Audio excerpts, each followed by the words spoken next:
Science Out Loud.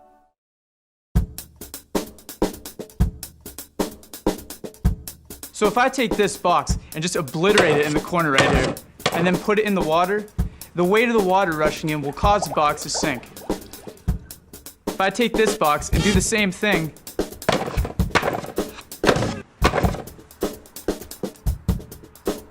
it tips over a little bit, but it still floats.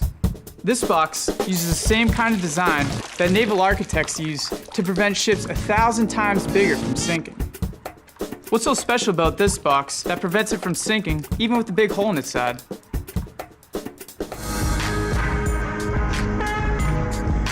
Let's talk about why ships sink in the first place.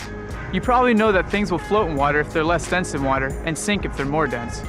The metal that this ship is made out of is way more dense than water, so you might think it would sink. But that metal is shaped so that it traps a lot of air, which is less dense than water, inside it. So the average density of the hull of the ship is actually much lower than that of water, so the ship floats. But if the hull springs a leak and fills up with water, there's no more air to lower the average density of the hull, so the ship sinks. The design of this box basically prevents too much water from getting into it. This box's hull was divided up into watertight compartments with these walls called bulkheads. So when I made a hole right here, only this compartment filled up with water. The rest stayed dry and were able to keep the box afloat. This box is subdivided, and so is this ship. Say the ship is divided into 10 watertight compartments. If one area of the ship got damaged, only that compartment would flood, but not any of the others.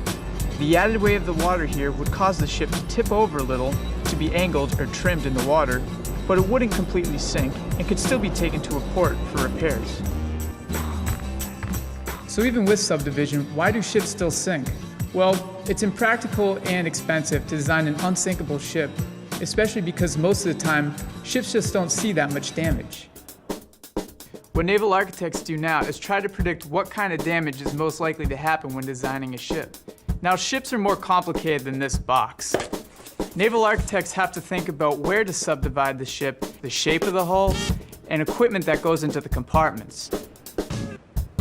We don't know when people first started subdividing ships, but accounts of Chinese trade ships as far back as the 5th century indicate that water would be able to enter the vessel without causing it to sink. It's pretty crazy that technology that existed so long ago is still being used today. Hello, I'm Paul. Thank you for watching Science Out Loud. For more information, please visit our website. See what they had me do?